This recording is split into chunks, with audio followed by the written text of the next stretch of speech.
সকাল সকাল রেডি হয়ে বেরিয়ে পড়েছি আমি, আমার বড় পিসি আর সোনাই তিনজনে মিলে।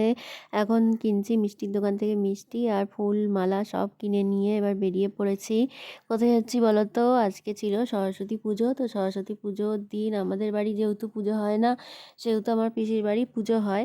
তাই আমরা সবাই এখন যাচ্ছি পিসির বাড়ি। তো সকাল সকালই বেরিয়েছি একটু স্নান টান করতে গিয়ে। আরও সকালে বেরোনোর কথা ছিল, কিন্তু ঠান্ডায় স্নান করতে গিয়ে একটু দেরি হয়ে গেছে। তো বেরিয়েই পড়েছি 8টা সাড়ে 8টা বাজে মতন, সেই সময় বেরিয়েছি। আর দেখতে পাচ্ছ আমাদের ওখান থেকে অটো করে এবার এসে পড়লাম পিসির বাড়ি। আর এবার দেখো গেটে ঢুকছি, আর ওই যে আমার বড় পিসি আসছে গেট লাগিয়ে, আর সোনাই এখানে দাঁড়িয়ে আছে। তো এবার যাব পিসির বাড়ি। তো পিসি যেহেতু থাকে 3তলায়, তো এবার আমাদের সিঁড়ি দিয়ে 3তলায় উঠতে হবে। তো দেখো উঠে পড়েছি। আর এই দেখো দিয়ে আমার বড় পিসি এখানে, এই যে এটা হলো আমাদের পিসিদের ফ্ল্যাট। তো দেখো এখানে দরজায় তালা দেখে আমার বড় পিসি ভাবছে পিসিরা বোধহয় বাড়িতে কেউ নেই। তালাটা এমনিই ঝুলছিল।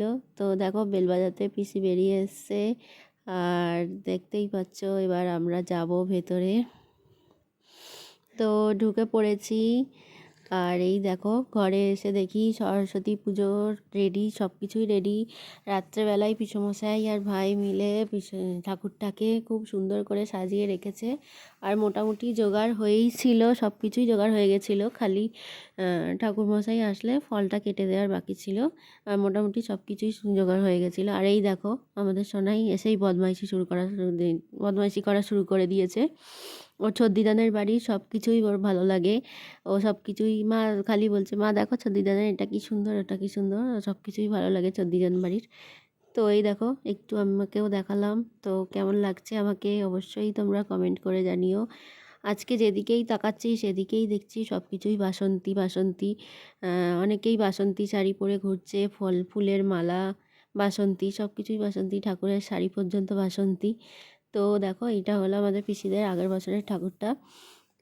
তো যেহেতু সকালে বেরিয়েছি তাই সোনাইয়ের স্নান করা হয়নি। তো এখন ওকে স্নান করিয়ে পিসি ওকে শাড়িটা পরিয়ে দিচ্ছে। আর ওদিকে রান্নাও হচ্ছে, ভোগের জোগাড় হচ্ছে। আর এই দেখো এবার ঠাকুর মশাই আসার সময় হয়ে গেছে, আর ভাইও এসে পড়েছে। আমরা যখন এসেছিলাম তখন ভাই ছিল না, ভাই গেছিলো ম্যামের ওর পড়ার ওখানে অঞ্জলি দিতে। তো এসে পড়েছে। আর এই দেখো আমাদের ঠাকুরমশাই আসারও সময় হয়ে গেছে। তো এবার আমি আর পিসি দুজনে মিলে ফল কেটে নিচ্ছি। তো দেখো ফলগুলো কেটে সাজিয়ে রাখছি, আর পিসি ওখানে নৈবেদ্য সাজাচ্ছে। আমি একটা করে ফল কেটে দিচ্ছি আর পিসি সাজিয়ে নিচ্ছে। আর আমি দিয়েছিলাম ফোনটা সোনাইকে ভিডিও করতে। তো কেমন ভিডিও করলো অবশ্যই জানিও তোমরা। আর এই দেখো আমাদের বাড়ির ছোট্ট সরস্বতী শাড়ি পরে দুষ্টুমি করতে পারছে না, বোরিং হয়ে ওখানে বসে পড়েছে তাই জন্যে। আর ঠাকুরমশাই আসার অপেক্ষা করছে। তো আমাদের জোগাড় মোটামুটি হয়ে গেছে, রেডি, খালি ঠাকুরমশাই আসতে দেরি। আর এই দেখো সব কিছুই যে রেডি, গুছিয়ে রাখা হয়ে গেছে। এখানে ফল কেটে রাখা আছে, ওখানে নৈবেদ্য আছে, সিঁদে আছে, সব কিছুই আছে। এই দেখো ফুলের মালা।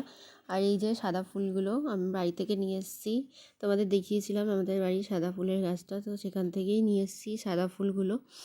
আর ওই যে দূরে আমার বড় পিসি ওখানে বসে পঞ্চপ্রদীপ সাজাচ্ছিল। আর এই দেখো মাঝখানে পিসি গিয়ে রেডি হয়ে এসছে, এবার পুষ্পাঞ্জলি দেবে বলে পিসি রেডি হয়ে এসছে। আর এই দেখো এটা হলো আমার পিসির শাশুড়ি। তো ঠাকুমাও এসেছে অঞ্জলি দেওয়ার জন্য। আর এই দেখো ঠাকুরমশাই শেষ পর্যন্ত এসে পৌঁছে গেছে। আসার কথা ছিল 12টায়, কিন্তু ঠাকুরমশাই এসেছে 1:30 বেজে গেছে তখন। আর ঠাকুর আস্তে আস্তে পিসমশাইও কাছ থেকে এসে স্নান টান করে রেডি হয়ে বসে পড়েছে অঞ্জলি দেবে বলে। ঠাকুরমশাই এসেই ফুলদামে পুজো শুরু করে দিয়েছে, দেখতেই পাচ্ছ। আর আমার পিসমশাই ওখানে হচ্ছিল বসে শাঁখ বাজাচ্ছে। তো আমিও শাঁখ বাজাতে পারি না, পিসিও শাঁখ বাজাতে পারে না, আমার বড় পিসিও শাঁখ বাজাতে পারে না, আমরা কেউই পারি না। তো আমার পিসমশাই খুব সুন্দর শাঁখ বাজায়। তো পিসমশাই শাঁখ বাজাচ্ছিল, আর পিসির ভাই হচ্ছে বাজাচ্ছিল, কী বলে, ঘণ্টা, কাঁসর ঘণ্টা বাজাচ্ছিল। আর এই দেখো পঞ্চপ্রদীপের তাপ, কর্পূরের তাপ সব কিছু নিয়ে নিলাম। আর এই দেখো আমাদের ঢঙি মাসি এবার আসছে ওখান থেকে। কারণ এবার হবে পুষ্পাঞ্জলি। তো সেই জন্যে ও ওখানে দাঁড়িয়েছিল। আর ও তোমাদের বলা হয়নি, আমার দাদাভাই, বৌদি আর গুবলু সোনাও এসে পড়েছিল। অনেকক্ষণ আগেই এসেছিল, তোমাদের বলা হয়নি সেটা, আর দেখানোও হয়নি, সেই ক্লিপটা নেওয়া হয়নি বলে তোমাদের সাথে শেয়ার করা হয়নি। তো এবার দেখো সবাই রেডি হচ্ছে পুষ্পাঞ্জলি দেওয়ার জন্য। তো হয়ে গেছে, আমরা যেহেতু পুষ্পাঞ্জলি দিচ্ছিলাম সবাই, তাই ভিডিও করা হয়নি। পুষ্পাঞ্জলির পর সবাইকে চন্দনমিত্র দেওয়া হলো। তো পুজো কমপ্লিট হয়ে গেছে। আর লাইটটা যেহেতু জ্বলছিল, চোখে লাগছিলো, সেই জন্যে সেই হচ্ছে লাইটটা খুলে দিল। আর এই দেখো এবার পুজোর পর প্রসাদ দেওয়ার পালা। খাওয়ার আগে প্রসাদগুলো এবার সবাইকে দেওয়া হয়ে গেছে। আমরা সবাই খেয়ে নিয়েছি। এবার আমরা যাব একটু পিসিদের ফ্ল্যাটে সবাইকে প্রসাদ দিতে, তারপর এসে আমরা লাঞ্চ করব। তো এই দেখো লাঞ্চের ভিডিও করা হয়নি, তাই তোমাদের সাথে ছবিটা শেয়ার করলাম। আর খাওয়া দাওয়ার পর আমরা সবাই এসেছিলাম একটু ছাদে। ছাদে একটু ঠান্ডা ছিল, ঠান্ডা ঠান্ডা হাওয়া দিচ্ছিল। আর ছাদে হচ্ছিল দাদাভাই, ভাই আর পিসমশাই ঘুড়ি ওড়াচ্ছিল ওরা, আর আমরা একটু ওখানে দাঁড়িয়েছিলাম ঘোরার জন্যে। তো আজকে আকাশে তো প্রচুর ঘুড়ি উড়ছিল, জানি না তোমরা কতটা বুঝতে পারছো, বোঝাই যাচ্ছে না সেরকম, কিন্তু প্রচুর ঘুড়ি উড়ছিল। হয়তো সবাই ঘুড়ি ওড়াচ্ছিল ছাদে। আর ছাদ থেকে ঘুরে ফিরে এসে আমরা চা টা খেয়ে বাড়ি চলে এসেছিলাম।